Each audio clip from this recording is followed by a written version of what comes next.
Assalamualaikum warahmatullahi wabarakatuh. Al-Fatihah.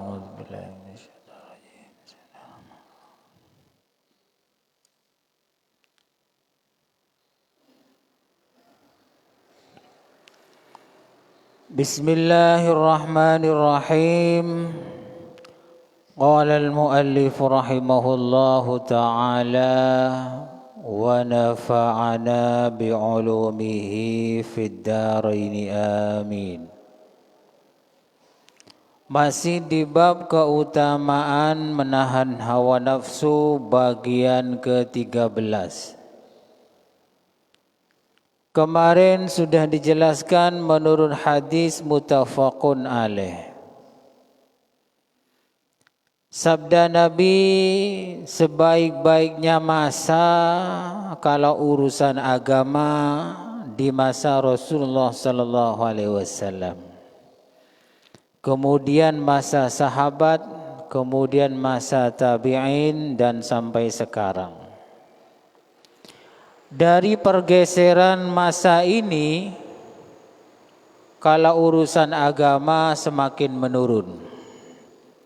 Semakin lama orang itu semakin kurang baik. Sampai disebutkan di sini bisa bersaksi tapi tidak bisa dipercaya.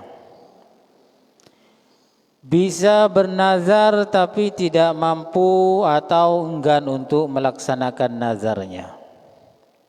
Bahkan di akhir-akhir zaman lebih banyak orang gemuk daripada sebelumnya. Itu tanda-tanda kalau urusan agama semakin lama semakin berkurang. Tapi kalau urusan dunia semakin lama semakin menarik. Baik dunia yang berhubungan dengan pakaian, rumah, makanan, semakin lama variasinya semakin bagus-bagus. Semakin eman untuk dibuat membantu orang lain. Hadis yang ke-20 wa an Abi Umamah radhiyallahu anhu qala Rasulullah sallallahu alaihi wasallam ya bani Adam innaka in tabzulil fadla khairun laka. Sabda Nabi, wahai anak Adam, kalau mempunyai kelebihan harta, kelebihan uang, jika diberikan kepada orang lain itu baik bagi kamu. Wa in tumsikhu syarrul laka. Tapi kalau punya kelebihan uang, kelebihan harta, tidak dibuat untuk membantu orang lain, syarrul laka, itu jelek bagi kamu. Ya, ini ujiannya orang punya uang ini. Ujiannya orang tidak punya uang, ya posang melolo ya. Sama-sama diuji sama Allah. Jadi kalau orang miskin kerjanya sulit atau bingung untuk mau dimakan. Kalau orang kaya ujiannya ya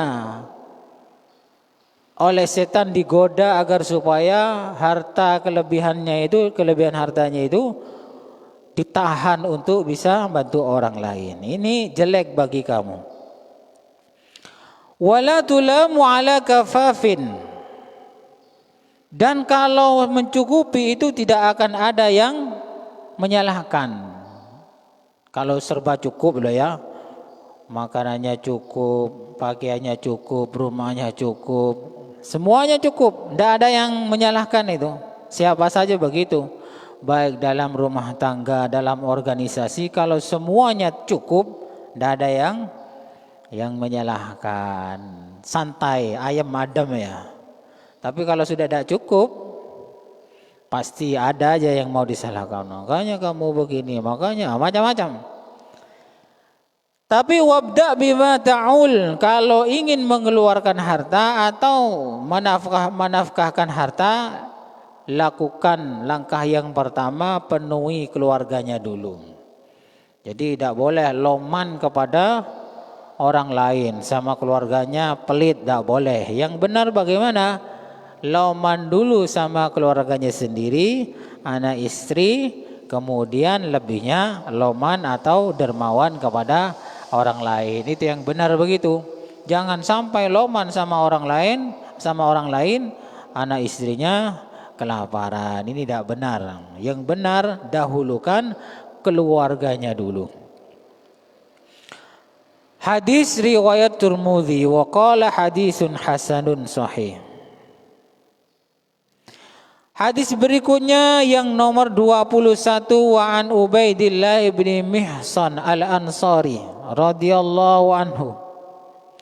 Qala Rasulullah sallallahu alaihi wasallam, man asbaha minkum aminan fi sirbihi mu'afan fi jasadihi indahu qutu yaumihi faka'annama jizat lahud dunya bihadafiriha rawahu Tirmidzi. Sabda Nabi, barang siapa orang yang aman, dirinya aman, fisiknya aman, hartanya aman. Kalau disarahnya itu bukan hanya hartanya, kelaminnya aman, maksudnya tidak diperkosa orangnya. Mu'afan fi jasadihi, jasadnya sehat. Kemudian mempunyai makanan yang cukup, aman dirinya, sehat tubuhnya, mempunyai makanan yang cukup.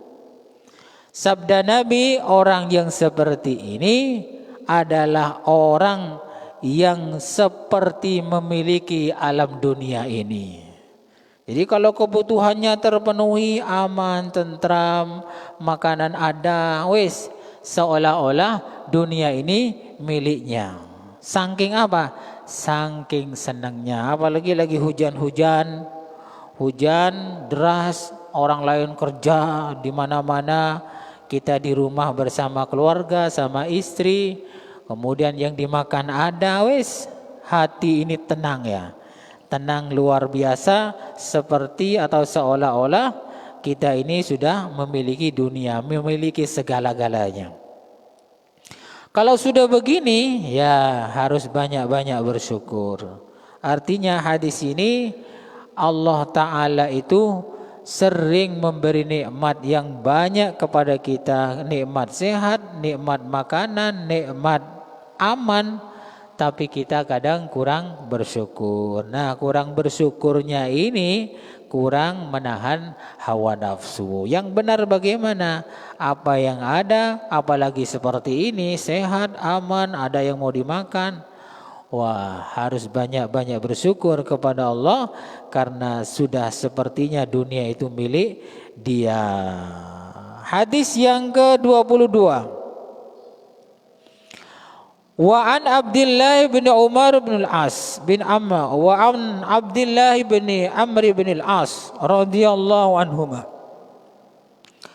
anna Rasulullah sallallahu alaihi wasallam qala qad aflaha man aslama wa kana rizquhu kafafan. Sungguh sangat beruntung orang yang masuk Islam kemudian rezekinya mencukupi. Setelah mencukupi rezekinya, wa qannahu Allah bima atahu, dia betul-betul oleh Allah diberi rezeki lain apa? Menerima, qanaah, merasa cukup dengan apa yang sudah diterima. Kadang orang itu walaupun sudah ada rezekinya cukup, tapi tidak qanaah. Oleh Allah tidak dikasih rezeki yang berupa qanaah, menerima apa yang sudah ada. Ada yang begitu itu, masih kurang saja. Dikasih uang 10.000, 100.000 masih kurang. Dikasih makan sudah enak, sehat walafiat masih kurang. Mau jalan-jalan ke sana lah, mau rekreasi lah, macam-macam. Ki banambain ya, banambain hawa nafsunya. Ini kurang baik. Yang baik bagaimana? Kalau rezekinya sudah cukup, maka kita harus menerima apa yang sudah diberikan oleh Allah. Tidak usah kemudian mengikuti hawa nafsu yang tidak pernah selesai. Hawa nafsu itu kalau dituruti tidak pernah selesai, siapapun saja. Kalau sudah makan gulai ingin bakso, setelah bakso ingin bakso mercon ya. Setelah makan bakso mercon ada ingin nyoba bakso iblis ya. Ada juga bakso setan katanya. Yang tidak ada itu bakso jerengkong belum ada ya. Kalau yang lain sudah ada, bakso iblis, bakso setan dan lain sebagainya.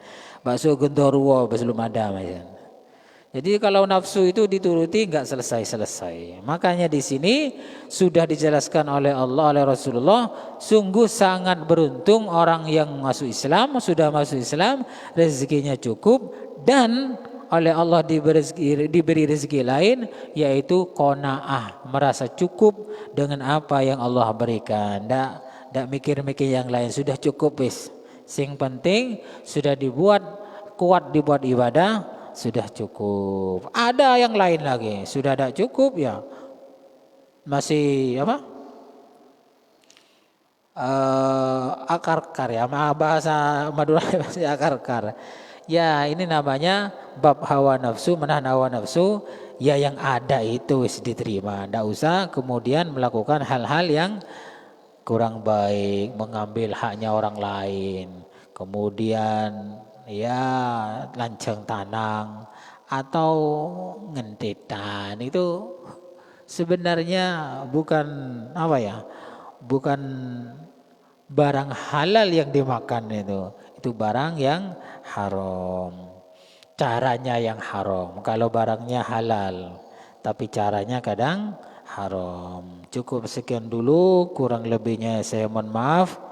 Mudah-mudahan bermanfaat. Wallahu a'lam bishawab. Al-Fatihah.